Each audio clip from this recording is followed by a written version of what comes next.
verses 20 to 24. My soul still remembers and sings within me. This I recall to my mind, therefore I have hope. Through the Lord's mercies we are not consumed, because His compassion fail not. They are new every morning. Great is your faithfulness. The Lord is my portion, says my soul. Therefore I hope in Him.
Strong tower, and I will live.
Papupuri sa Panginoon. Hallelujah!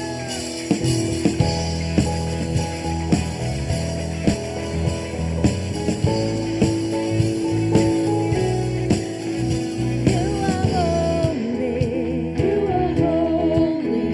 You are mighty. You are mighty. You are worthy. You are worthy. Worthy of praise. Worthy of praise.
You are Lord of Lords. You're the King of Kings.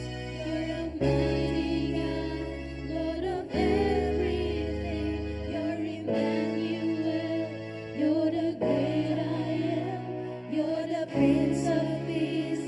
Who is the Lamb? You're the living God.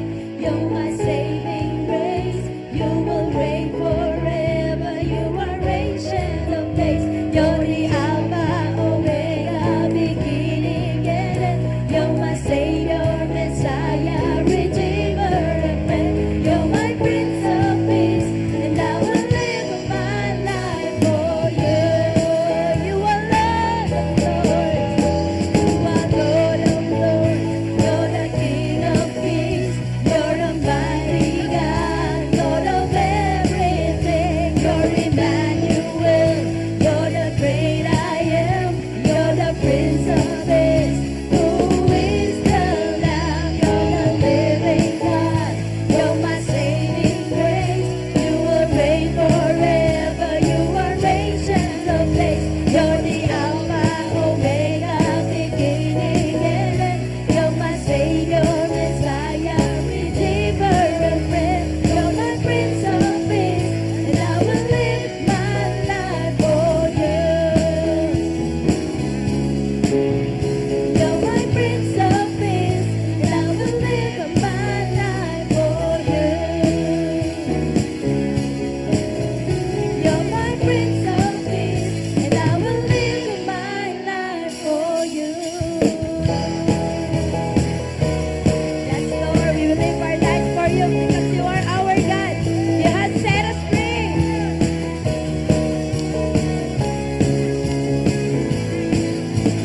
Here I am, I've come to find you.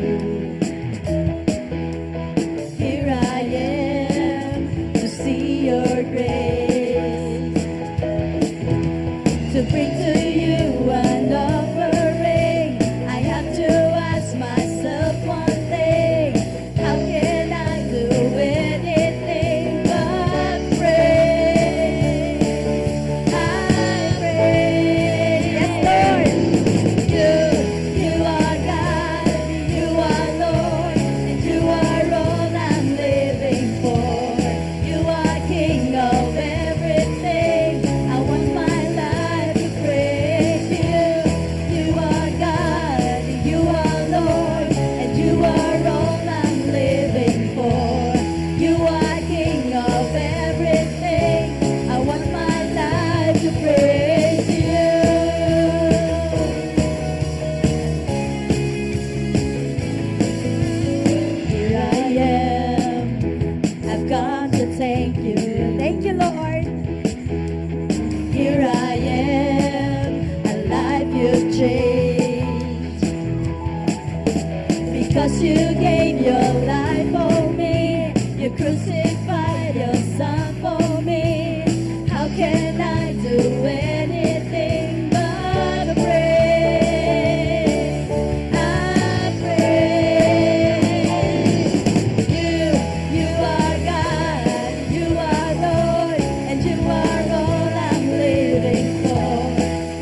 our best friend, but you are our Savior. You have held us up, Lord. You have picked us up from that miry clay. And because of that, we want our lives to be a worthy sacrifice, Lord, a living sacrifice before your throne. Lord, we pray, Lord, that we will continue to yearn, that we will continue to seek for more of you, Lord. We will continue to be hungry, to be thirsty before your presence, Lord. Lord, we thank you that you are our Redeemer, our Savior. You are our Lord of Lords, the King of Kings. And we look forward, Lord, of seeing you face to face, Lord. But right now, Lord, our heart's desire, Lord, is to seek you with all of our hearts, with all of our soul, Lord, and to love you even more. Lord, we thank you, Lord, that your faithfulness continues to draw us closer and closer to you, Lord. We stand in awe of you, Lord.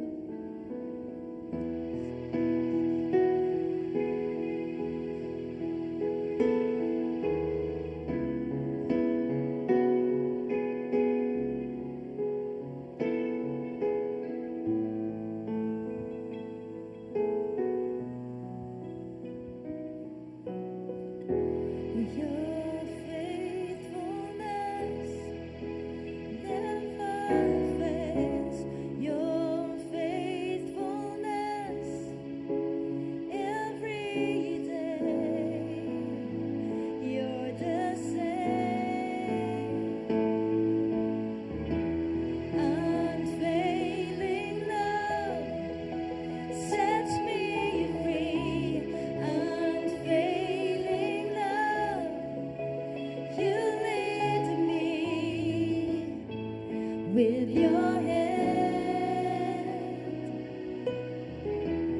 your faithfulness never fails. Your faithfulness every day.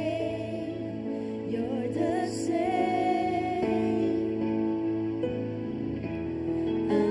Unfailing love sets me free. Unfailing love, you lead me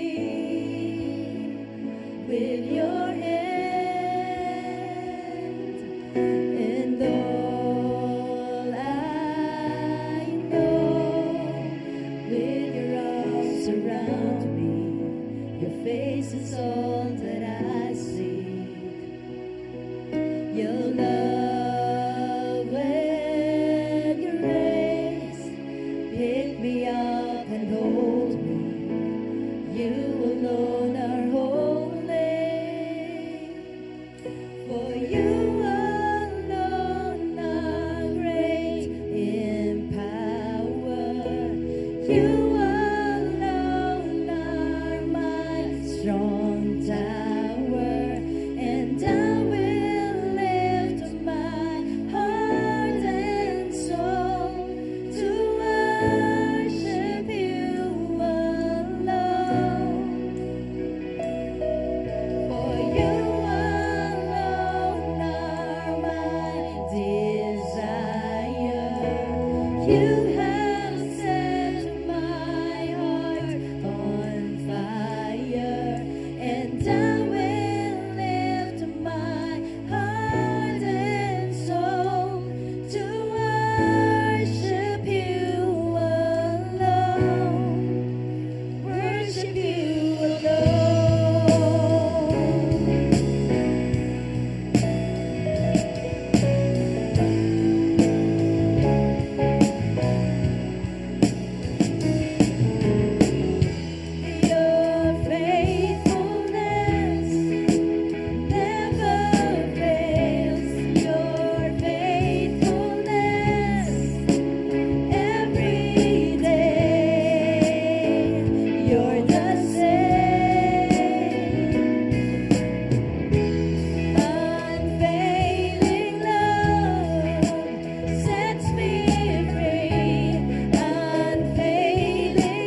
desire. You have set my heart on fire, and I will lift my heart and soul to worship you alone. For you alone are great in power. You alone are my strong tower, and I will lift my heart and soul to worship you alone. For you alone are my desire. You have set my heart on fire, and I will lift my heart and soul to worship you alone. Worship you alone.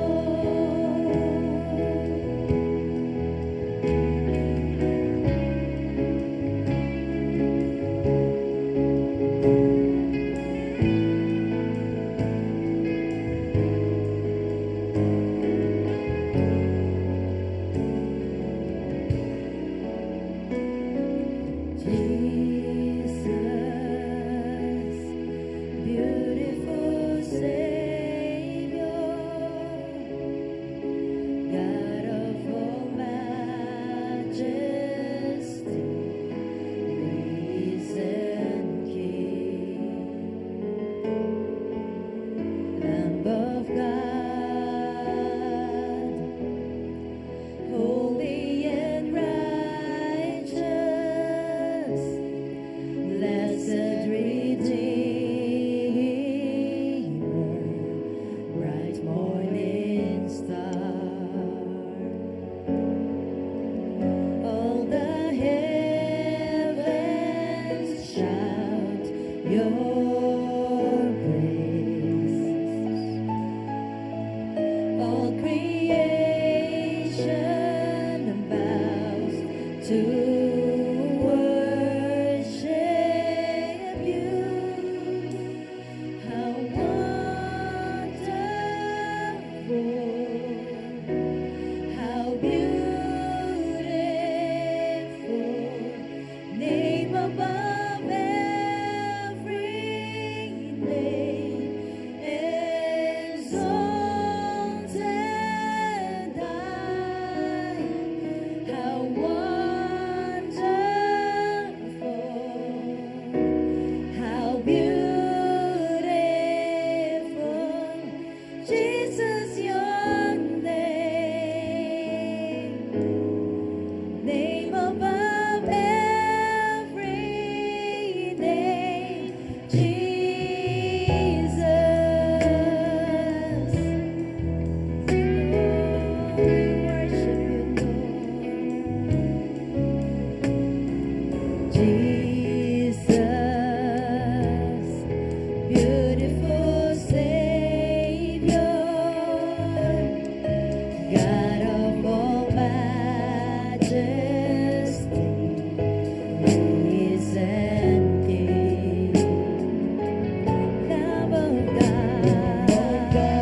name exalted high. How wonderful, how beautiful, Jesus, your name above every name, Jesus. Oh, let's sing Jesus. You're the sweetest name above every name. Oh, we adore you. And I will sing forever.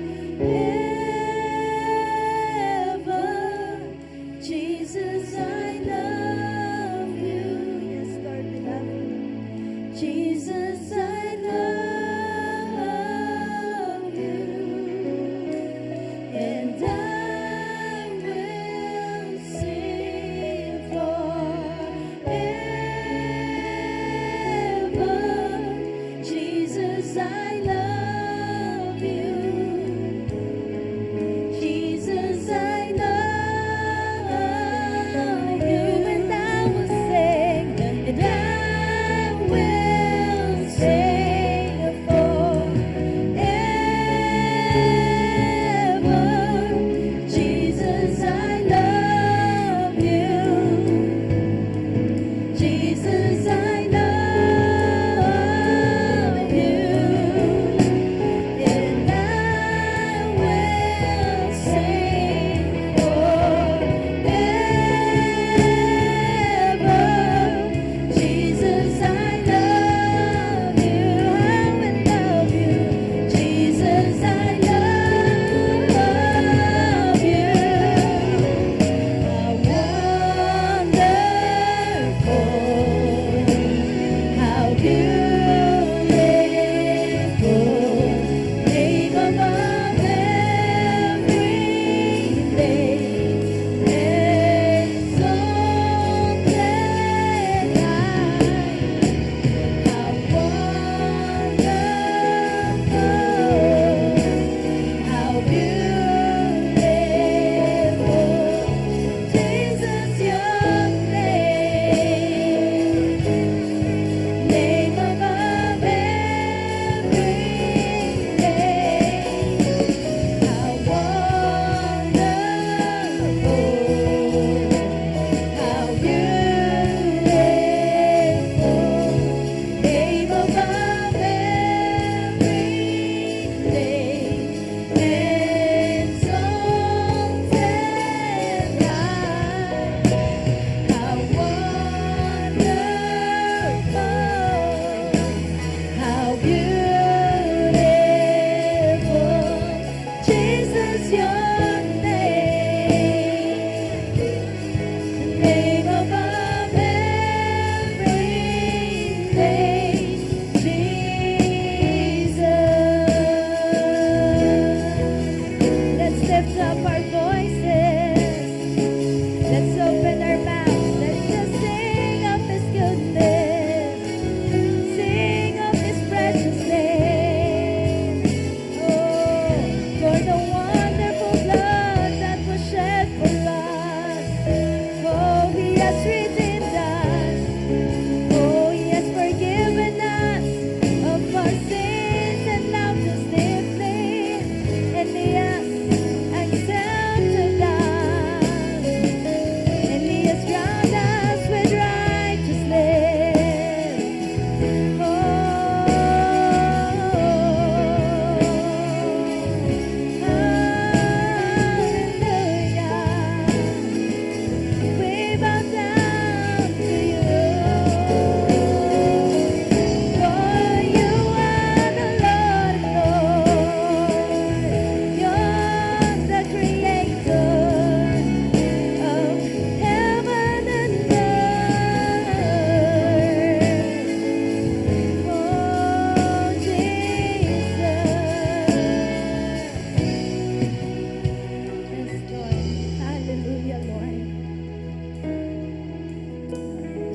wonderful, Lord.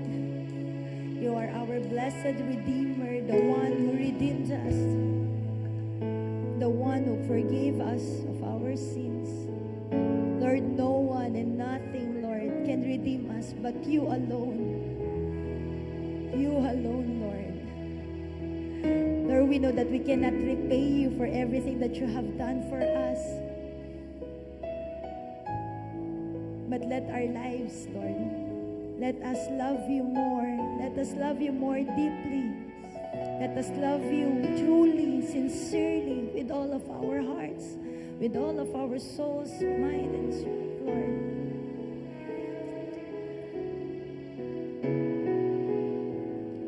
Lord, we know that we fail you a lot of times.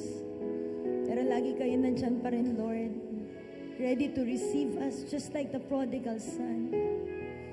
And even the woman that you have forgiven of many sins. Kaya, Panginoon, she had loved you deeply, Lord. That she was willing to break that alabaster jar unto your feet because of that love, because of that deep love. Lord, we want to be that. We want to be like that, Lord. We want to break our alabaster jar before you, Lord. That our lives will be broken before you, so that you can repair us, you can fix us, Lord, and make us whole, Lord. And as you make us whole, hayaan mo nga, Panginoon, that we will be alive, Lord, that will shout your fame, Lord. How wonderful, how beautiful you are, Lord. Lord, truly that you are always worthy of all our praises. Salamat, Panginoon, that you are always with us. You are Emmanuel. You are the great I am. You are the same yesterday, today, and forever. Salamat, Lord, that in your name we can cling on to, Lord. Every time we are down, even when we are in joyful times, Lord, you are our God. And we thank you, Lord. And we want to give our lives to you over and over again. We love you, Lord. And let your praises be heard into this place. In Jesus' matchless name we pray. Amen and amen.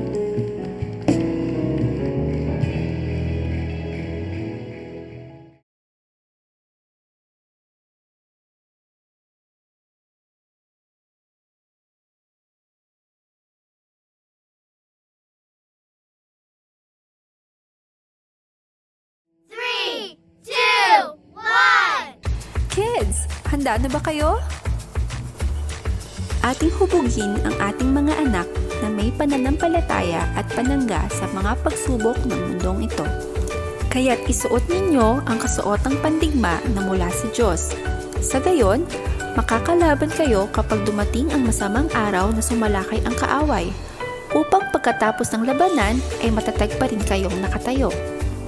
Welcome sa Christian Church of Faith Daily Vacation Bible School 2024. Ikaw ba ay 6 to 11 years old? Tara! Sa darating na June 12 to 16, inaanyayahan ka namin na sumali sa ating Daily Vacation Bible School, kung saan tayo ay matututo sa salita ng Diyos, gagawa tayo ng arts and crafts, maglalaro at magsasalo-salo, at syempre, hindi mawawala ang pagpupuri sa ating Panginoon. Exciting, hindi ba? Ano pang hinihintay nyo? Register na!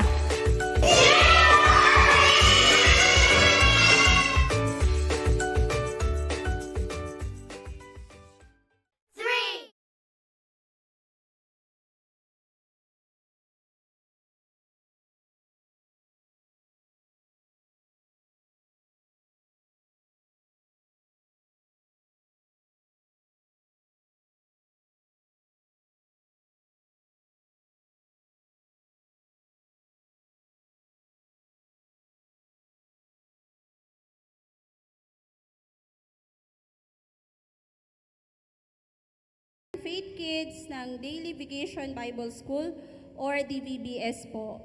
So, ito po ay mag-start ng 3 p.m. to 5 p.m. So, if you have mga anak po, apo, pamangkin na nais nyo pong isali po sa ating DVBS. So meron pa po tayong slots para po sila ay makasali. So kahapon po, nag-start na po kaming magpa-register, and praise God, meron na po tayong bali 40 na po sila lahat, 40 kids.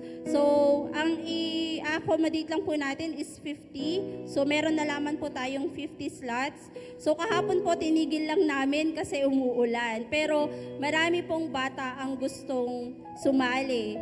Kasi po bakasyon na po, wala po silang ginagawa. And pati po ang mga parents, they are very excited po kasi kaysa wala daw pong ginagawa sa bahay, nagga-gadget lang, gustong-gusto po nilang sumali yung kanilang mga anak. Ayan, at kasama din po ang parent kasi magkakaroon po tayo ng parenting seminar po para po sa ating mga magulang. So, again po, if you have, mayroon pa po kayong mga anak, pamangkin na gusto nyo pa pong isali, so, i-approach nyo lamang po ako, si Tita Ai, si Tita Melinda, at si Tita Rone po. So, yun lamang po. Good morning. Maraming salamat.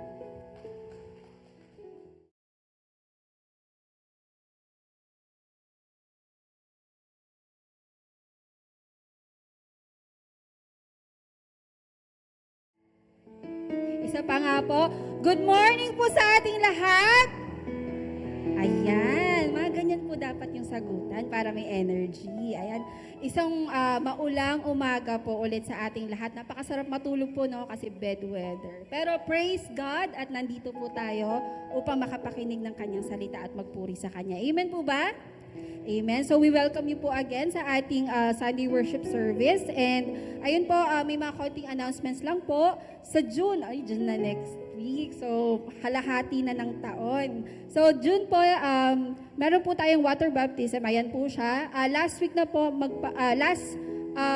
time na po para magpa-register sa June 2. Yan, lapit lang po tayo kay Pastor or Pastora Apollo and sa mga ministry heads din po natin or sa ating mga kapatiran po and magbibigay po ng details.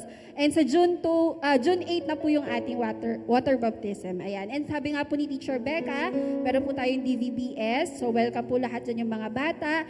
And ayun po, June 12 yan. So marami po tayong mga activities sa June. And also yun po, ini-encourage po namin din yung mga nais pong maging involved dito po sa ating simbahan. Marami po tayong ministries, yung worship ministry, faith kids, meron po tayong ushering ministry, prayer, and so on po.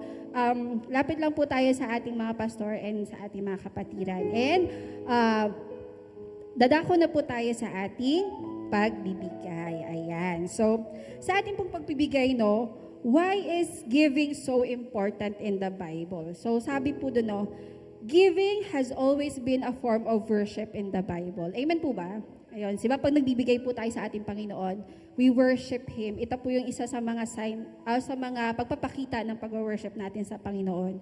And we are commanded to honor and glorify God in this way. So, doon po, di ba, kung titignan natin yung Bible, so sa Old Testament po, merong pag-o-offer ng flock, pag-o-offer ng animals, yung first fruits of harvest, yung the best po binibigay sa Panginoon, and the finest flour and the freshest oil. And sa New Testament naman po, isang way ng pagbibigay nila, yung sinabi ni Jesus, nung nagbigay po yung widow ng copper coins, sinabi niya na,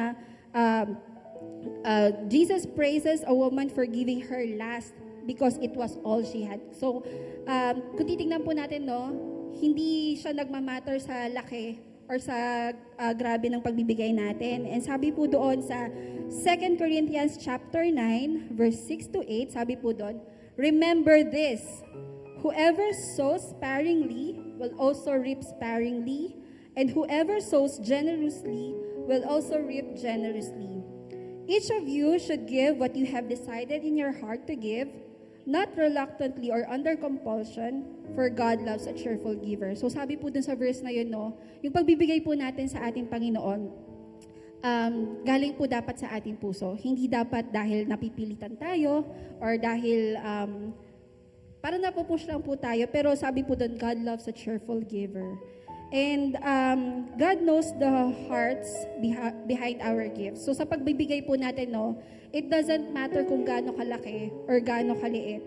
the Lord looks at our hearts. He knows when we're giving Him something of value. Alam ng Panginoon kung yung ibinibigay po natin, kahit gaano man yan kalaki o kaliit, kung galing yan sa puso natin or valuable yan para sa Kanya, alam po yan ng Panginoon.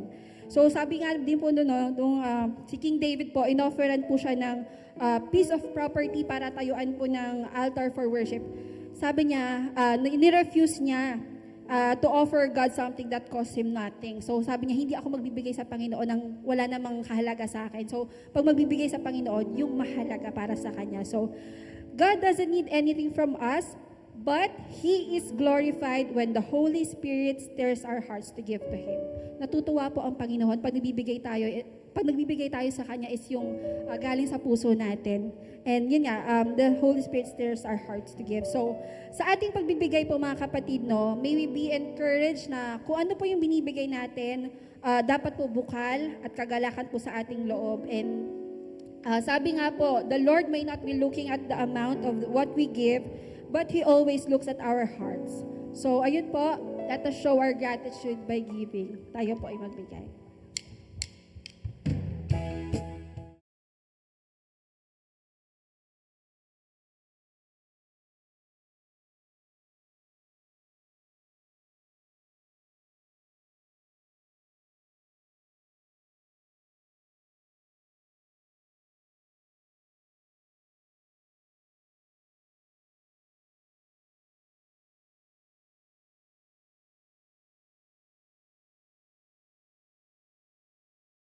Mga kapatid, atin pong itaas ang ating kamay at ituon po natin ito sa panalangin sa ating offering sa ating Panginoon. Hallelujah, Panginoon. We magnify You. We praise Your name today, Panginoon. Maraming salamat sa maulang umaga, Lord, na binigay Niyo sa amin. Maraming salamat, Lord, sa panibagong buhay na kami ay malakas at narito ngayon upang makinig ng Iyong salita at magpuri sa Iyo, Panginoon. Maraming salamat, Panginoon, sa pag-iingat Niyo sa amin, sa pagdako sa amin dito ng ligtas at malayo sa sakuna, Panginoon. And Lord, we're just very thankful for all the blessings na patuloy Niyo pong binibigay sa amin, Panginoon. Lord, ito pong mga pag-aalay namin sa inyo, itong mga offering ito, Lord, we give this, Lord, we believe na binigay po namin ito, Lord God, with our cheerful hearts, Panginoon, Lord God, na bukal sa aming puso bilang sign ng pagmamahal namin sa iyo, Panginoon. And we just pray for this blessing, Lord God, na may it be used, Panginoon, Lord God, for Your glory alone, Panginoon, Lord God, para nga po mas makilala ka, Panginoon, ng mga kapatiran namin na nangangailangan pa sa iyo, Panginoon, Lord God. And Lord, we're just so excited for the miracle, Lord God, na marireceive namin today, Panginoon. We're just so excited for Your word, Panginoon, Lord God, and may You open our hearts right at this moment, Lord God. We'll continue to worship You, to honor You, and to give You praise. In the name of Your Son, Jesus, we pray. Amen.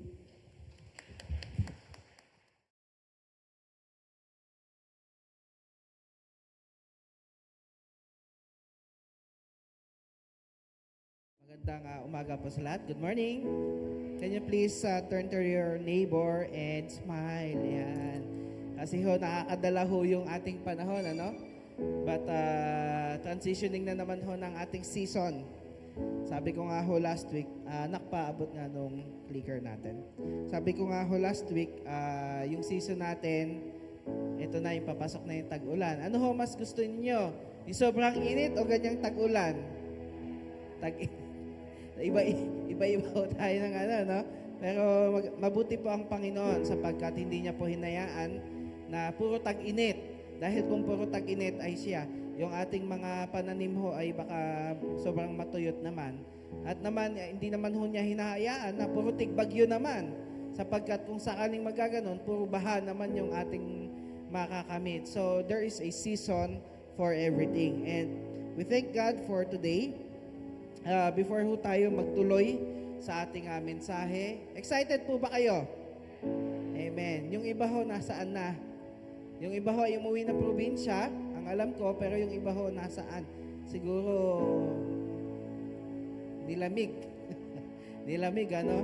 Pero naintindihan natin, lalong-lalo na po yung may mga bata, ano? Baka talagang hindi kaya doon sa tag-ulan. But I pray kung nasaan man po yung ating mga kapatid ay talagang makapagpahinga sila and at the same time ay makanaig nila ang Panginoon in such a different way. But before we begin po, tayo po muna ay manalangin saglit. Panginoong Diyos, maraming salamat po sa kabutihan po ninyo. Kayo po ang dakilang Diyos na lumikha ng langit at lupa. We just want to thank you and appreciate you for what you have done in our lives, Father God. At kung ano pa po yung mga gagawin po ninyo sa aming mga buhay, ikaw po ay dinadakila at sinasamba po namin. Maraming salamat, Panginoon. We pray for our brothers and sisters who are not feeling well right now, Panginoon. We declare and we proclaim the healing that comes from you alone, Panginoon. We pray for the people, Panginoon, na wala pong masilungan sa mga panahong ganito.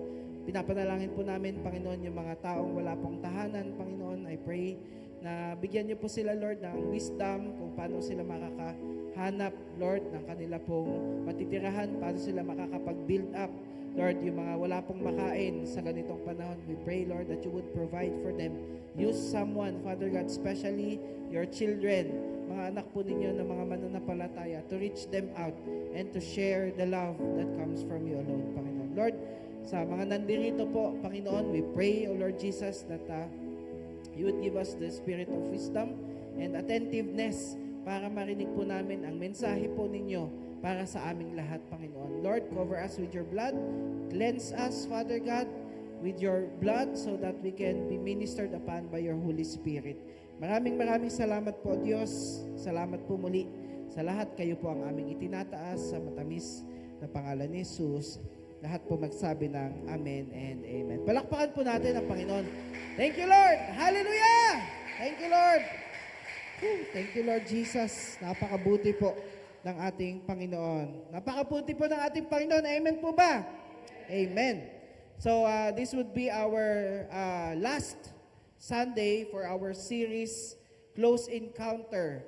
And I hope for the past 3 weeks na tayo po ay nag-aral, nakita ho natin at natuto tayo that there is so much things when we encounter Jesus in our lives. Just like the first week, we've talked about Nicodemus, na kung saan siya po ay isa ng pare, nag-aaral ng salita ng Diyos. However, when he encountered Jesus, nagbago ho ang kanyang direksyon ng buhay. Na nagkaroon ho siya ng panibagong buhay, being a born again. And we have seen in the scriptures that even when Jesus died on the cross, nandun po si Nicodemus kasama po na nagbaba ng katawan ni Jesus. And this proves that he became a believer with the Lord. No? Siya po ay naniwala, nanampalataya kay Jesus bilang kanyang Diyos at tagapagligtas. One of the scenario na si Nicodemus po ay pinagtanggol niya si Jesus. Di ba gusto na nilang hulihin si Jesus yung mga Pariseo, but Nicodemus, di ba dapat idinadaan sa tamang proseso? He was there defending Jesus all this time. After John chapter 3, nakita ho natin na may nagbago ho sa buhay ni Nicodemus. Week number 2, Pastor Irene shared to us the life of Zacchaeus, na kahit siya po ay maliit, marami hong limitasyon. But his desire was to encounter Jesus. Kaya siya po ay umakyat sa puno ho ng bamboo. Tama ba? Nakikinig ba tayo nung last 2 weeks? Sycamore. Kala ko bamboo. Yung parang may oil pa, di ba? Palo seba ba yung tawag doon? Palo seba ba yung tawag sa Pilipinas doon? Yung umakyat. But ito po si Zacchaeus, although he was small, he reached out for Jesus. Jesus! And Jesus, truly enough, sinabi niya kay Zacchaeus, halika, baba ka dito, kakain ako sa iyong tahanan. And nagbago ba ang buhay ni Zacchaeus? Yes, because we talked about being a tax collector. Ang mga tax collector po hated before because sila po ay may kakayahang mandugas, kumolekta ng kahit above doon sa pwede nilang kolektahin. Kaya ang sabi ni Nicodemus, yung lahat ng mga kinuhanan ko na hindi tama, I will pay back 4 times. 4 times po. And nakita ho natin yung pagbabago sa buhay ni Zacchaeus. Last week po, week number 3, we talked about a Samaritan who was healed by the Lord. Kasi 10 silang ketongin. Naalala niyo po ba yon? Itong 10 ketongin, they are outcast of the society. Yan po ay sinabi ho sa law ni Moses na pag ikaw ay may ketong, hindi ka pwedeng basta-basta makihalubilo. That's why itong 10 to, malayo pa lang, tumatawag na sila kay Jesus, Jesus, have mercy on us! And what's amazing is that Jesus hears. No? When we call. Because dito sa 10 ketongin na to, na ayaw ng mga people, ayaw ng mga tao, nung tumawag sila, Jesus gave them attention.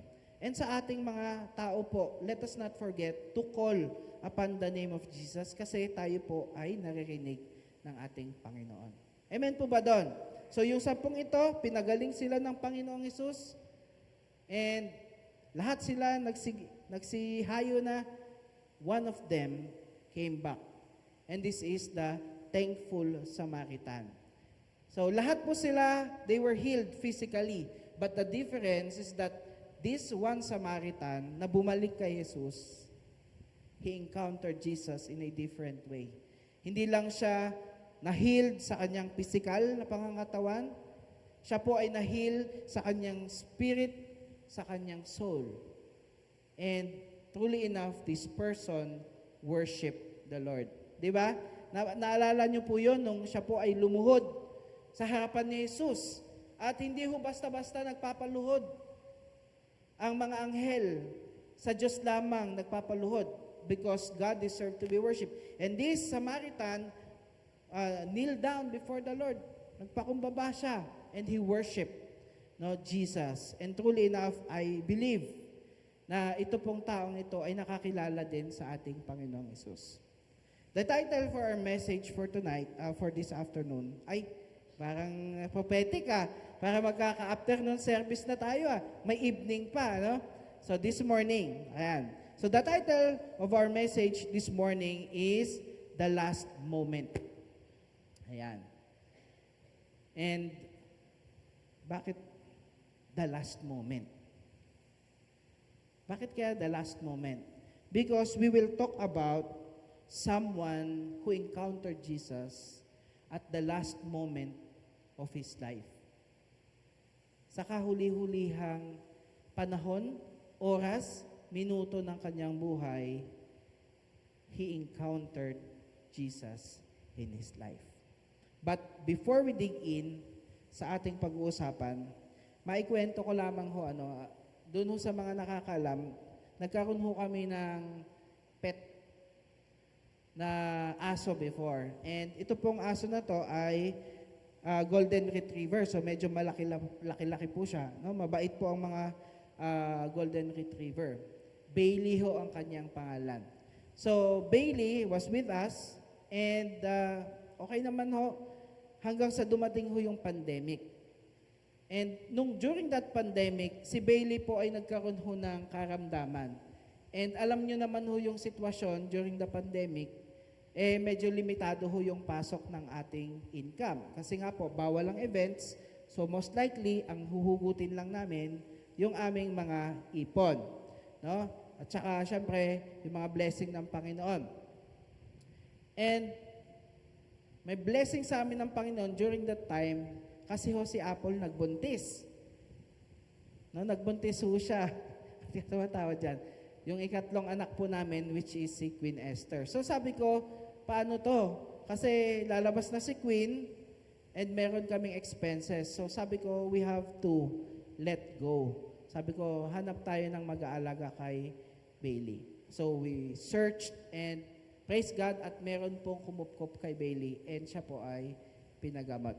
No? So the family enjoyed the presence of Bailey. However, dumating po sa time na si Bailey po ay pumanaw na. Namatay po siya. And nag-send po sa akin ng picture yung family na to. And ito po si Bailey. Ayan. So, parang tao, ano? Kasi, di ba, nasanay tayo pag yung mga animals natin, hanap ka lang na bakanting lote, babay na. Pero ito ho, si Bailey, na pet to nature, tapos may cross pa doon. Ewan ko, siguro ano-ano na lang nila, design. Pero makita ho natin na they treated the pet, well, nung siya po ay mamamatay. Bakit ko po ipinapakita sa inyo to? No, because gusto ko pong makita po natin or ikumpara po ito sa mga taong namamatay na hindi ganoon kagarbo. Kasi may mga taong namamatay, especially those who committed crime, yung mga kriminal po, they are not treated well pag sila po ay namamatay. Di ba? Kung naalala niyo po or naabutan niyo pa yung Silya Electrica, naabutan niyo ba yung Tatay Scott? Okay naman? Okay. How about lethal injection? Ang sakit ho nun. Naalala ko po nung bata po ako na pinapalabas po sa TV. Naka-public po. And I don't know kung bakit lumabas yung ganong mga rules or panukala sa atin. But hindi po lahat ng namamatay ay maganda po. Katulad nung aso, buti pa tong aso, medyo sosyalin. No? Lalong-lalo na po kapag yung mga taong to ay kriminal. And magre-rewind po tayo pabalik. Kasi ang pag-uusapan ho natin ay buhay ho ng mga kriminal. No? And during those times, sa panahon ho ni Jesus, pag kayo po ay kriminal at kayo po ay nahuli, hindi po kayo sisilyahin elektrika? Hindi po. Kasi Silya Electrica, saglit lang eh. Gaganon ka lang. Wala na. Lethal injection, pag tinira ka nun, mamaya-maya lang, wala ka na. Pero during those time, ang way of punishment nila sa mga criminals is through crucifixion. And ang goal ng crucifixion is pahabain yung panahon ng paghihirap mo. Yun ang goal ng crucifixion. Hindi yun one time, tapos na. Hindi. No? So, ngayon po, ay pag-uusapan ho natin, mga kapatid, ay ang buhay po ng kriminal na naka-encounter kay Jesus nung siya po ay malapit ng mamatay. Ready na po ba kayo? Ready na po ba kayo? Okay. So, during the crucifixion of our Lord Jesus Christ, no, yung siya po ay pinako sa krus, meron po siyang nakasabayang dalawang kriminal. Okay? And atin po itong pag-uusapang tatlong karakter sa ating kwento, si Jesus at yung dalawang kriminal. Nawa po, mga kapatid, ay makita ho natin kung gaano ho kabuti ang Panginoon. No, even at times na siya po ay nakapako na sa krus, no, ilang oras na lang siya po ay mamamatay na, makita ho natin na yung puso niya ay makapagligtas pa rin. No? Ang ating mensahe po ay kukunin po natin sa Luke chapter 23. If you have your Bibles, please open it with me. Luke chapter 23, verses 32 to 43. Ayan. Basahin ho natin. Luke chapter 32, verse 33 muna. Sabi ho dito, may dalawa pang kriminal na inilabas ang mga kawal upang, ano daw po? Patayin kasama ni Jesus. Ibig sabihin, mga kapatid, yung dalawang kriminal na to, they are subject to die. Hindi naman ito ilalabas eh. Hindi naman i-crucify ang isang tao kung hindi pa ito papatayin. So, nilabas ng kawal, isinabay nila kay Jesus. Nang dumating sila sa isang bundok na tinatawag na bungo, ipinako nila si Jesus sa krus at ipinako rin nila ang dalawang kriminal, isa sa kanyang kanan at isa sa kaliwa. Two criminals accompanied our Lord Jesus Christ to the Calvary. You know, they would have been really in pain. Kasi hindi di ba? Yung lethal injection, saglit, ito, di ba? Yung cross, lalakaran mo, idadalin mo yung sariling cross na pagpapakuan sa'yo. No, hindi ganun kagaanan yun. Kaya nga po, at bago ho hagupitin, or bago ho palakarin itong mga i-crucify, sila po muna ay hahagupitin. No?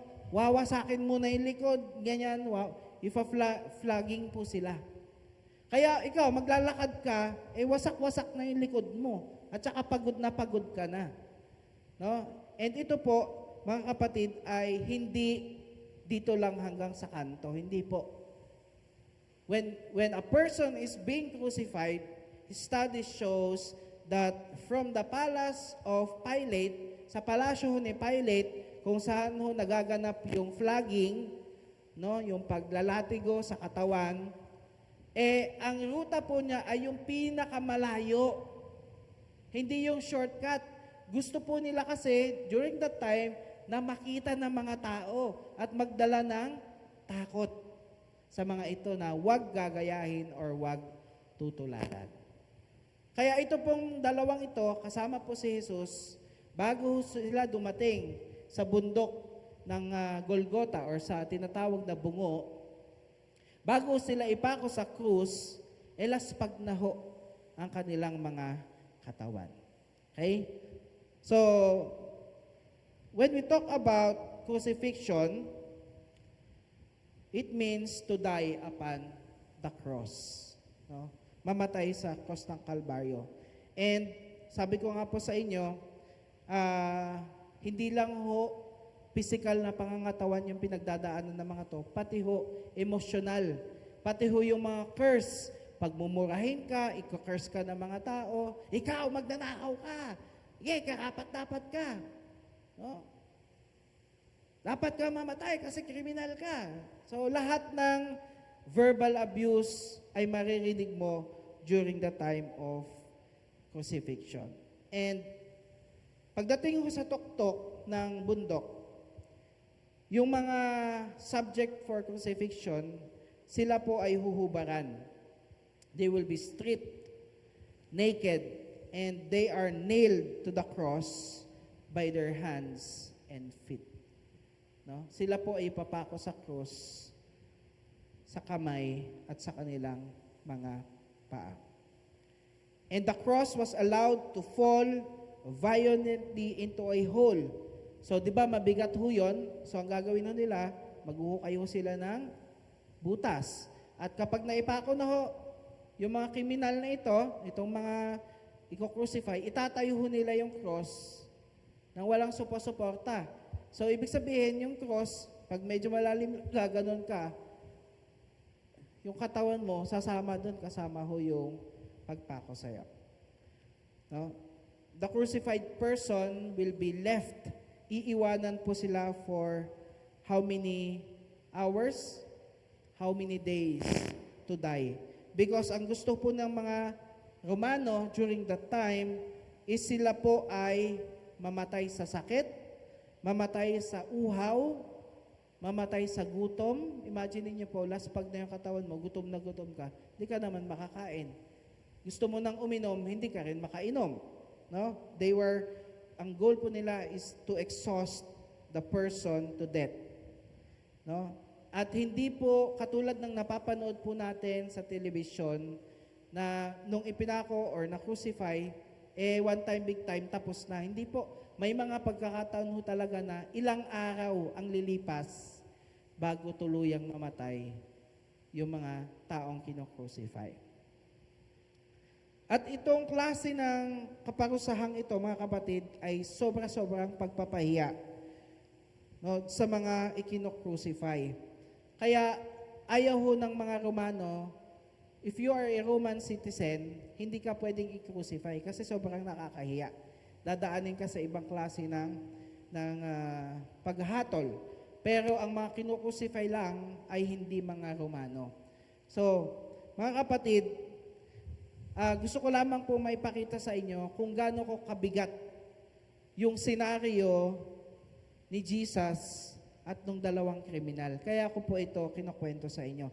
And ito po yung proof na kung gaano po sobrang nakakahiya ang ma-crucify that time. Kasi si Pablo ay isa pong Roman citizen. Tama po ba? Tama ho ba? Si Pablo po or si Apostle Paul, siya po ay isa pong Roman citizen. Pag sinabi ho nating citizen, hindi po ito yung lahi. Kasi ang lahi po ni Apostle Paul, siya po ay Hudyo, Jew. Pero ito po si Apostle Paul, ang kanyang citizenship ay siya po ay Romano. Parang sa atin, di ba? Minsan, magja-Japan tayo, Pilipino tayo, pero gusto natin makakuha ng Japanese citizenship. Parang si Alden, nung nagpunta siya sa Hong Kong, di ba? Hello, love, goodbye. Napanood niyo na ba yon? Gusto niya ng citizenship ng Hong Kong. No? And ganun po. Si Paul po ay isa pong Hudyo, but he has a citizenship of being a Roman. Ngayon, ito po ay senaryo na kung saan paparusahan po sana si Apostle Paul. Patuloy sila sa pagsisigaw, sa pagsabay ng alikabok, pagsaboy ng alikabok sa hangin, at sa paghahagis ng kanilang mga balabal. Kaya't iniutos ng pinuno ng mga sundalo na dalhin si Pablo sa himpilan at, ano daw po, hagipitin, flogging, the first level of crucifixion, no? Upang malaman kung bakit gano'n na lamang ang sigawan ng mga Hudyo laban sa kanya. Ngunit nang siya'y magapos na nila ng panaling balat, sinabi ni Pablo sa kapitan na roon, ipinagpapahintulot ba ng batas na hagupitin ang isang mamayan ng Romano kahit wala pang paghatol at paghukom? Next, nang marinig ito ng kapitan, pumunta siya sa pinuno at sinabi, ano ang gagawin mong yan? Mamamayang Romano ang taong iyon. Kaya't lumapit kay Pablo ang pinuno ng mga sundalo at siya'y tinanong, ikaw nga ba ay Romano? Opo, sagot ni Apostle Paul, at sinabi ng pinuno, malaki ang binayad ko para maging mamamayang Romano. Ako, nagbayad ako para maging Roman citizen. Pero sabi ni Paul, ngunit ako'y isinilang na mamamayang Romano. Sabi ni Pablo, ano ho nangyari? Verse 29, kaagad lumayo ang mga nagsisiyasat sa kanya. Ano po nangyari sa kanila?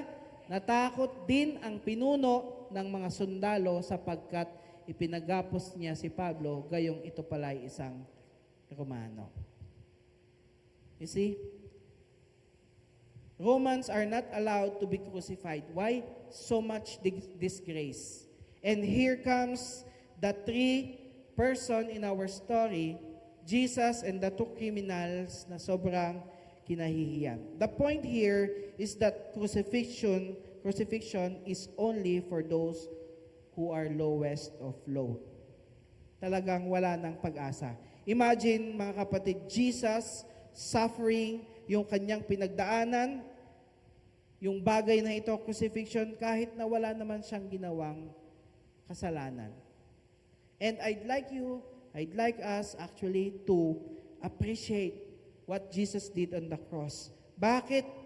Bakit kinakailangan ng ating Panginoon, no, na mamatay sa crucifixion? Wala naman pala siyang kasalanan. Why? Because kung hindi niya gawin yon, malamang hindi tayo mapunta sa langit. Hindi tayo mapunta sa langit. That's why lahat yon tiniis niya. Kahit na hindi siya karapat-dapat. 2 Corinthians chapter 5:21, hindi nagkasala si Kristo, ngunit alang-ala sa atin, siya'y itinuring na makasalanan upang sa pakikipag-isa natin sa Kanya ay maging matuwid tayo sa harapan ng Diyos. Jesus was able to say, gagawin ko to para maligtas ko ang katauhan. Kaya po tayo naririto. At kaya natin na-enjoy ang buhay na walang hanggan na binigay ng Panginoon. Why? Because He chose to be crucified and have victory over death. Luke chapter 23:34, sinabi ni Jesus, ito yung amazing sa ating Panginoon. Siya na yung dihado, siya na yung nasaktan, siya na yung ipinako sa krus. Pero sabi ng Panginoon, Ama, patawarin mo sila sapagkat hindi nila nalalaman ang kanilang ginagawa. Magpalabututan ang mga kawal upang paghati-hatian ang kasuotan niya. Hindi ba ho kayo nagtataka, bakit kailangan isama pa yung paghati-hatian yung kanyang kasuotan? Anong connect niyan doon sa crucifixion? Kayo po, sa palagay niyo, ganun ba kahalaga yung damit ni Jesus para pag-anuhan pa nila, palabunutan pa, uy, akin yan. No, this is a fulfillment of a prophecy years back. And dito ho makikita po natin ito. Na ito po ay yung pagkamatay ho ni Kristo sa krus ng Kalbaryo ay isa pong propesiya na nagsasabing siya yung tagapagligtas ng mundo. Gusto ko pong ipakita ito sa inyo. Psalms chapter 22. Ang awit chapter 22 ay isang prophetic ng ating Panginoong Hesus, yung kanyang suffering na kanyang pagdadaanan. And gusto ko lamang po ipakita sa inyo yung portion which is verse 16, 17, and 18. Basahin po natin ng sabay-sabay. Sabi ho sa propesiya or sa awit 22, sabi ho dito, isang pangkat ng salarin sa aking nakapaligid, para akong nasa gitna ng mga asong ganid. Ang kamay at pako'y kanilang pinupunit. Wala pa ho dito. No? Malayo pa ho ito. Years back ito, naisulat na. No? And this is about Psalms 22, talking about what Jesus is feeling, what Jesus will go through. Kaya sabi niya, ang mga kamay at pako'y kanilang pinupunit. Ano yung sinasabi dito? Nung siya po ay pinako sa krus, no? May mga aso nakapaligid, may mga salarin sa kanyang paligid. Verse 17, kitang-kita ang lahat ng aking mga buto, tinitingnan at nilalait ng mga kaaway ko. No? Wasak-wasak yung likod niya eh. Wasak-wasak yung katawan niya eh. Kaya kitang-kita yung mga buto. Verse 18, mga damit ko'y kanilang pinagsugalan at mga saplot ko'y pinaghati-hatian. So, Psalms chapter 22 verse 18 was fulfilled in Luke. Yung ating pinag-usapan po in Luke chapter 23 verse 34. Nung panahong siya po ay pinaghati-hatian yung kanyang damit, na fulfill yung propesiya patungkol sa ating Panginoong Hesus. No? And this is a proof that Jesus is the one who is able to save us. No? Luke 22 verse 23 verse 32 to 35 to 38. The crowd watched and the leaders scoffed. Sabi nila, kaya niyang iligtas yung iba pero hindi niya kayang iligtas yung kanyang sarili. No? They said, let him save himself. If he's really God's Messiah, the chosen one. The soldiers mocked him by offering him a drink of sour wine. Alam niyo po yung sour wine na yan po ay vinegar na nilagyan ho ng ano ba yung tawag dito? Bile. Alam niyo yung bile? Yung mapait? Apdo. Suka na may apdo. Yan. In-offer sa kanya, they mocked him. They called out to him, if you are the king of the Jews, save yourself. A sign was fastened about him, these words, this is the king of the Jews. So itong mga sundalong ito, mga pilyo talaga ito mga to. Alam na nila na uhaw, yung mga naka-crucify, nakasabit doon. Ganun pa yung gagawin. Tinikpan po yan ng Panginoong Hesus, pero inayawan niya po. Hindi niya gusto. Maski tayo man eh. Gusto niyo ba yan? Apdo, tapos yung vinegar. Hindi nga natin ma-imagine. So, Jesus said no. And here comes, they called out to him, if you are the king of the Jews, kung ikaw yung hari ng mga Hudyo, bumaba ka, ligtas mo yung sarili mo. A sign was fastened above him, this is the king of the Jews. Alam niyo po, sa totoo lang mga kapatid, kayang-kaya ni Jesus na bumaba doon sa cross ng Kalbaryo. No? Kaya niyang bumaba, pero hindi niya po ito ginawa dahil hindi niya pa po natatapos yung kanyang misyon na iligtas ang bawat isa sa atin. Yung atake, yung challenge sa kanya, alam niyo po kung bakit siya pinapababa? Hindi naman yun para ipakita lang yung pagiging Diyos niya eh. It is the work of Satan who wants Jesus to go down para hindi niya po tayo mailigtas na mga tao. And you and I, no, have the privilege of being saved and loved by Jesus because hindi po siya nakinig sa kaaway. No? Si Jesus po ay hindi nagdalawang isip na tigilan or bitawan yung kanyang misyon na pagliligtas sa atin. At sa mga susunod pong mga verse, mga kapatid, ay makikita po natin yung dalawang kriminal na kasama po niya. Both of them encountered Jesus. Kasi habang nakakos sila, hindi naman sila wala naman silang ibang ginagawa. Kausap nila ang ating Panginoong Hesus. At makikita ho natin yung dalawang ugali ng mga taong ito.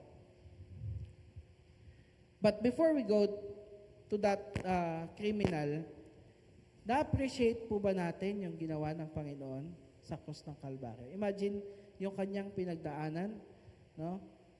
And yet, hindi po siya bumitaw sa kanyang promise. That's why you and I called Christians. Kasi meron ho tayong Diyos na sinusundan.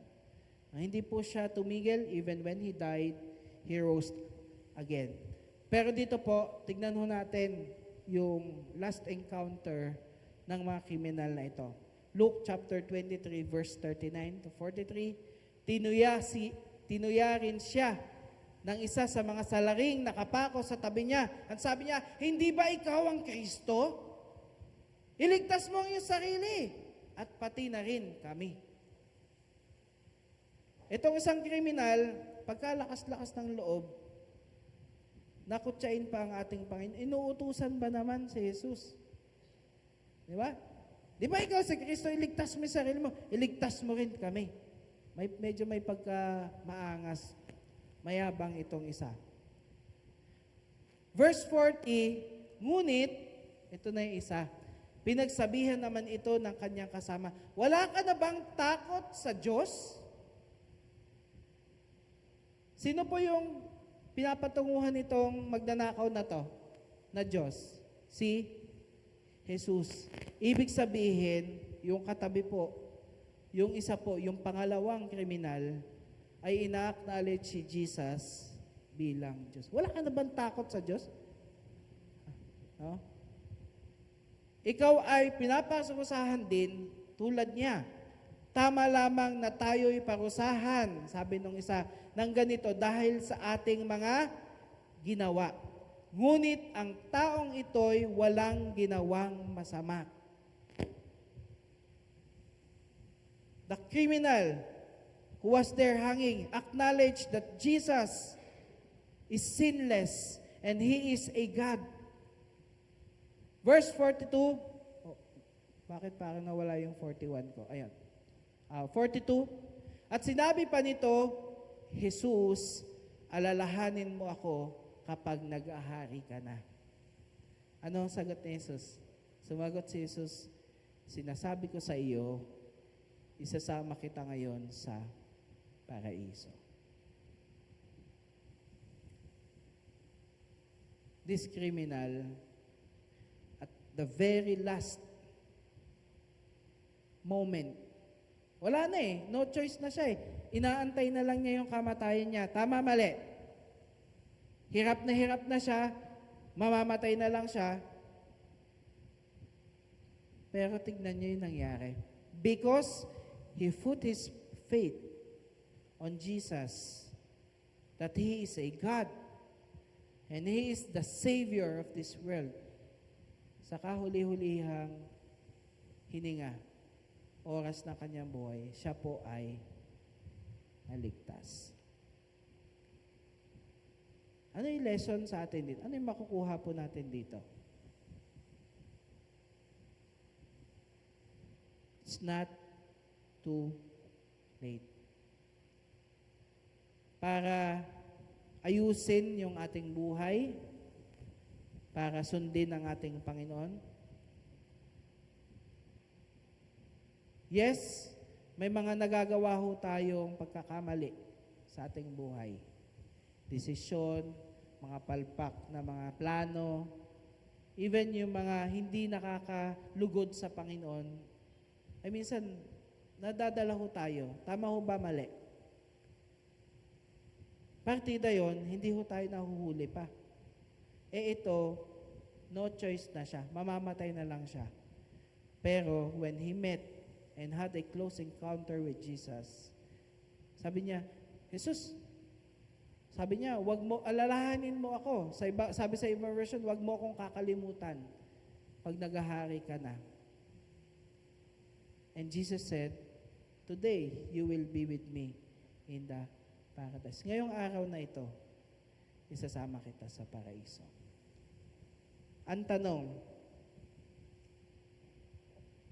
this man who encountered Jesus, ligtas kaya siya? Palagay niyo po. Ligtas kaya? Ligtas. And ganun din sa atin. It's not too late to repent. It's not too late to say sorry sa ating mga pagkakasala. It's not too late to say, Lord, medyo marami na akong pinagdaanan, Lord. Parang mahirap na sumunod sa'yo. Hindi po, totoo yun. Kasi ho ang Panginoon, He desires for us to have a life of abundance. His desire is for us to be saved at makasama po niya sa langit. There are two characters other than Jesus. One is the criminal who is proud. Si Kristo, ligtas mo sarili mo, ligtas mo rin kami. Mataas pa yung instead magpakumbaba. Di katulad po ng isa. When we acknowledge the Lord Jesus in our life, in our faults, in our weaknesses, in our difficulties, at nagpakumbaba po tayo, at tumawag sa ating Panginoon, tayo po ay hindi po niya bibiguin. Santiago chapter 4 verse 6, ngunit ang Diyos ay nagbibigay ng higit pang pagpapala. Kaya sinabi niya sa kutusan, ang Diyos ay laban sa mga mataas, ngunit pinagpapala niya ang mga magpakumbaba. Kaya nga, pasakop kayo sa Diyos, labanan ninyo ang dyablo at lalayuan niya kayo.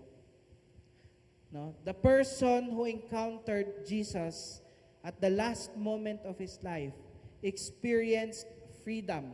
Although siya po ay namatay, but after this life, siya po ay napunta sa langit kasama ni Jesus. What can we learn about this, mga kapatid? We can learn the character of Jesus. Imagine niyo nakapako na si Jesus. Alam niyo yung panalangin niya sa mga tao? Lord, forgive them, for they do not know what they are doing. Grabe yung pagmamahal ng Panginoong Jesucristo. Grabe yung pagmamahal niya. Kaya pag nandun tayo sa sitwasyon na yon, mga kapatid, ma-realize natin, ako dapat yung nakapako dun sa krus eh. Pero si Jesus yung nasa taas. Why? Because kinuha niya yung ating mga kasalanan. At yun po ay kanyang ipinako sa krus. He suffered. Instead na tayo po mag-suffer, He suffered. And we can learn from the character na wag po tayo maging mataas. No? Yung mga taong mapagmataas, katulad nung unang kriminal, hindi sila masisave. Kaya yung mga taong nakakasalamuhan natin, di ko kailangan ng Diyos. No? Ang Proverbs sinasabi, the fool says in his heart, there is no God. Sabi ho sa Kawikaan, ang sinasabi ho ng mangmang, walang Diyos. Pero hindi ho tayo yon. The reason why you and here, because we believe in the Lord Jesus Christ. And this repentant thief found Jesus in the very last moment of his life. He was saved because of his faith in Jesus. Bakit ho sinabi ni Jesus, "Today you will be with me in the paradise"? Bakit ho hindi sinabi ni Jesus, "Today you will be with me in heaven"? Bakit sa paraiso? Bakit po? Because bago ho mamatay si Jesus, hindi pwede pumunta ang tao sa langit pa. No, nasa paraiso pa sila. That's why when Jesus died, He preached to the righteous people, and after that, they went to heaven. Kasama na po itong thief na ito. The question for you and I, mga kapatid, saan tayo doon sa dalawa? Saan tayo doon sa dalawang kriminal? All of us, sabi ho sa Bible, fell short of the glory of God. Ibig sabihin, lahat po tayo ay may pagkakamali. Tama po ba mali? Even me, I still have sinned before God. Lahat po tayo ay nagkakamali pa. Pero ang pagkakaiba doon sa dalawa is that yung isa, instead na mapagkumbaba, nagmataas pa sa Panginoon. No? Pero yung isa, i-acknowledge na wala na siya magagawa. Kung hindi, humingi ng kapatawaran sa ating Panginoong Hesus. Tanggapin siya bilang Diyos at tagapagligtas. And reap the eternal life that Jesus is offering. Ngayong umaga pong ito, tayo po ay sasamba sa ating Panginoon. Kantahin po natin yung kinanta natin kanina. Yung Beautiful Savior. Natagpuan pala. Sige, no. Let's stand up and let's just imagine, mga kapatid, yung scenario na kung saan si Jesus ay naglalakad. No. Two things that I would like for us to remember, mga kapatid, ngayong umagang ito. Unang-una ay kung gaano tayo kamahal ni Kristo. No? The things that Jesus suffered, yung pinagdaanan ng ating Panginoong Hesus nung siya po ay lumalakad sa cross. Imaginein po natin yung hagupit na tinanggap niya. Imaginein po natin yung mga masasamang salita na tinanggap niya na dapat tayo yon. Pero hindi niya po inalaw yon because He was the one who took it. Siya po, kinuha niya po yon. No? And He did that, ginawa po ng ating Panginoon yon kasi gusto niya lang. Because He wants us to understand how much He loves you and me. No? Imaginein po natin nung naglalakad si Jesus, pwede niya sabihin, ayoko na, pagod na ako, ang sakit ng katawan ko. Pero alam po ba ninyo, na dumating si Jesus dito, alam niya na mangyayari sa kanya yan. No? And the forgiveness of sin is pwedeng mangyari dahil may Diyos na namatay para sa atin. Marahil, kapatid, sa mga oras na to, nagdadalawang isip ka pa, ligtas kaya ako? Marahil sa oras na ito, meron ka pang agam-agam, kaya kong pagalingin ng ating Panginoon. Kaya akong baguhin ng aking Panginoon. Kayang baguhin ng Panginoon yung nakalipas ko. And that is why Jesus chose to be crucified at the cross to set us free. Para palayan tayo, para linisin tayo. Alam niyo po ba, I was already a Christian for how many years? Pero sa isip ko noon, sobrang mahal kaya talaga ako ng Panginoon. And when I realized that, kasi bakit ako nagkakaroon ng ganong mindset? Naligtas pa rin kaya ako? Kasi Christian na ako noon eh. Christian na ako, pero nagkakamali pa rin ako. Nagkakasala pa rin ako. And that's when I realized na, Lord, ayoko na. Ayoko na nito. Tulungan mo po ako. And the Lord suddenly allowed me to realize His unconditional love. Yung kanyang pag-ibig para sa akin.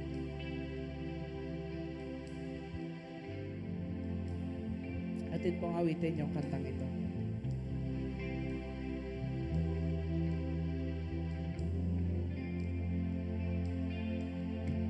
Ang tinig mo ay aking hanap-hanap. Sa gitna ng bawat takot at paghihirap, sa kabila ng aking pagkukulang, katapatan mo, O Diyos, tanging laan. Sa puso at damdamin, ika'y mananatili. Walang hanggan ang alay mong pag-ibig. Natagpuan ng iyong pag-ibig na dakila. Doon sa krus, ako'y iyong pinalaya. Jesus, ako'y aawit ng walang hanggang pagpupuri. Ang puso ko'y sa'yo ialay.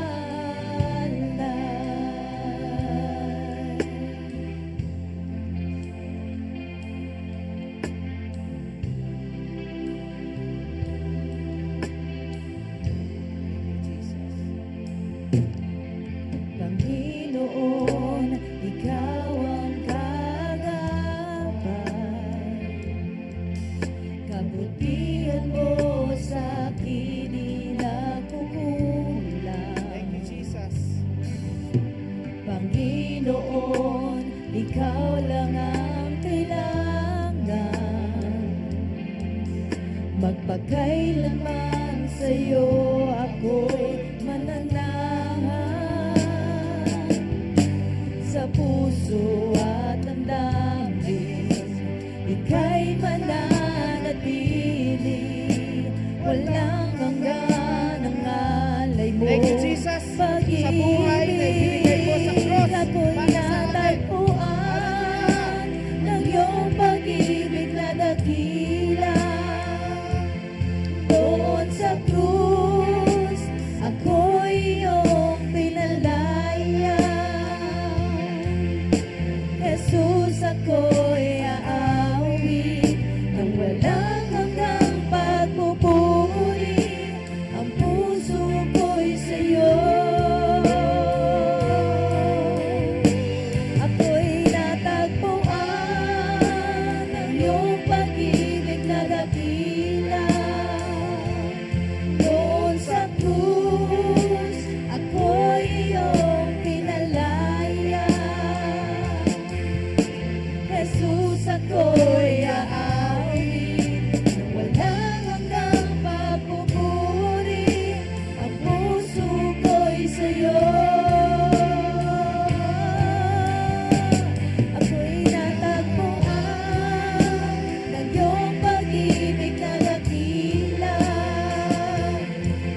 I would just imagine this criminal,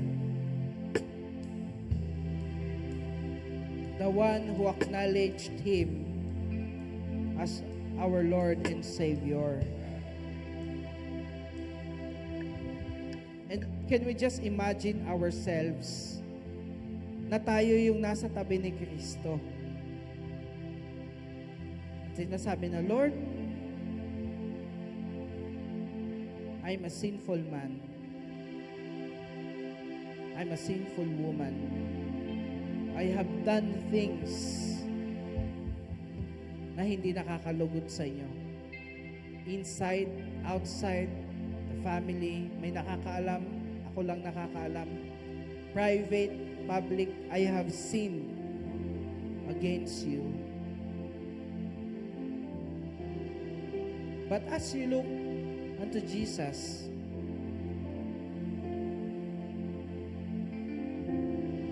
sinasabi ng Panginoon, that's why I'm here. Kaya ako nandito sa cross. That is to take away your sin and to give you forgiveness, freedom, abundant life,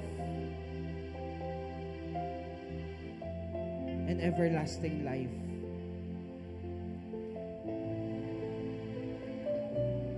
This thief na wala nang magawa, no choice, laid down his life upon Jesus. Isinuko niya lahat. At yan ang challenge sa atin ngayon ng Panginoon, mga kapatid. That is to say, Lord, here I am. Take me with you. Take me to the paradise. Take me. Don't forget me kapag ikaw ay naghahari na. And Jesus would say, today, you will be with me in the paradise. May mga tao po ba dito na gustong mag-recommit sa ating Panginoon? May mga tao po ba dito na sa kanilang puso, physically present sa church, but their hearts, yung puso po nila, pag-ibig nila sa Diyos, ay nakakaranas ng challenges. If you're that person, sundan mo ako sa panalangin na ito. Panginoong Jesus, at ako po ay tagasunod na ninyo. Pero inaamin ko, Lord, na marami pa rin po akong pagkukulang. May mga nagagawa pa rin akong hindi tama sa harapan po ninyo, Panginoon. Kaya, Diyos ko, ako po ay humihingi ng grasya at habag at awa sa inyo. Patawarin niyo po ako, Panginoon. At tulungan niyo ako, Diyos, na makabalik sa pag-ibig ko sa inyo.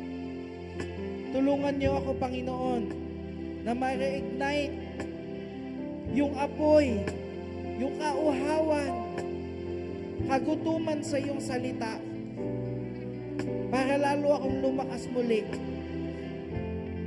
Napapagod na ako, Panginoon, sa isang pusong malamig sa pag-ibig ninyo. Kaya kayong umagang ito, Panginoon, siyasatin mo ang aking puso. Search my heart, O God. Search my mind, O Jesus. May mga bagay, Panginoon, na hindi nakakalugod sa inyo. Tanggalin niyo po ito, O Diyos. Nang sa gayon, Lord God, ako po ay makalaya at tuluyan na pong makapagsamba sa inyo, makapag-serve sa inyo wholeheartedly. And no guilt. Kasi po ito ay pinako na ninyo sa cross. Kaya sa mga oras na ito, Diyos, hawakan niyo po ang aking mga kamay. Hindi po ako mawawala ng pag-asa. Sapagkat yung pinag-usapan po namin kanina, Panginoon, sa kahuli-hulihan ng kanyang buhay, ay hindi niyo po siya binigo, Panginoon. At siya po ay inibig po ninyo at kasama niyo po sa mga oras na ito. Kaya kami, Panginoon, mahaba pa po ang aming buhay, ang aming oras. Huwag niyo po hayaan na ito po, Lord God, ay waldasin po namin sa mga bagay na hindi nakakahaya sa inyo. Kaya, Panginoon ko, tinatanggap po namin ang kapatawaran. Linisin niyo po kami muli sa mga oras na ito. Salamat po, O Diyos. Tinatanggap po namin ito. Tinatanggap po namin ang paglilinis ng banal na Espiritu sa mga oras na ito. Guilt, get out in Jesus' name. Unforgiveness, get out in Jesus' name. Katamaran sa pagbabasa ng salita ng Panginoon, get out in Jesus' name. Katamaran sa pananalangin, get out in Jesus' name. Hallelujah. Tinatanggap po namin, Panginoon, itong bago and renewed and refreshed spirit from you. Hallelujah.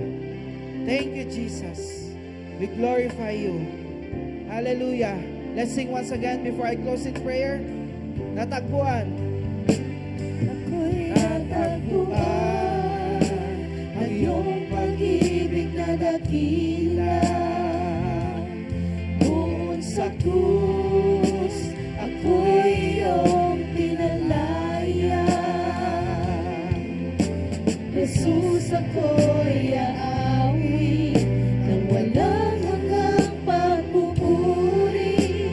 Ang puso ko'y sa'yo. Sigaw po natin sa Panginoon. Hallelujah! Ako'y natagpuan ang iyong pag-ibig na dakila. Doon sa krus, ako'y iyong pinalaya. Jesus, ako'y aawi ng walang hanggang pagpupuri. Ang puso ko'y sa'yo iaalay. Panginoon, maraming salamat, Lord, sa ginawa po ninyo sa umagang ito. We thank you, Lord, for reminding us kung ano po yung napagdaanan po ninyo sa krus. And that is to show us your unconditional love. Kaya panalangin ko, O Diyos, ay huwag po namin makalimutan kung gaano niyo po kami kamahal. Kung nawawalan na po kami ng pag-asa, Panginoon, ipaalala niyo po yung lalaki, yung kriminal, yung makasalanan, nasa tabi ninyo. Nung panahon kayo po ay nakapako sa cross. He received your love. He received your forgiveness. Truly enough, siya po ay nakalaya sa kanyang past, sa kanyang buhay. Thank you, Lord Jesus. We glorify you. We honor you in this place. Everybody say, in Jesus' name we pray. Amen. Amen. Amen. Taas po natin ang ating mga kamay. Hallelujah. Taas po natin. Lord, we just declare blessings upon blessings.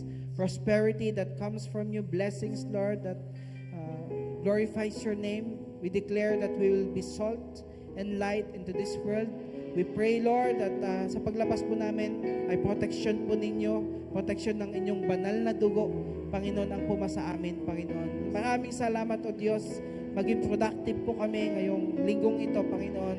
May you be honored in our lives. May you be glorified in our lives. Dalhin niyo po kami, Panginoon, sa isang tao, Panginoon, na kailangan po makarinig ng iyong salita at gamitin niyo po kami upang makapag-share ng iyong salita, Panginoon, sa taong ito. Maraming salamat po ulit, Panginoon. Dinadakila po namin kayo sa pangalan ni Jesus. Amen, amen, and amen. God bless po sa lahat. Hallelujah! Praise God! Sa mga hindi pa ho water baptism, meron pa po dyan. Magpasign po kayo. And as we go out, greet our brothers and sisters in Christ. God bless po.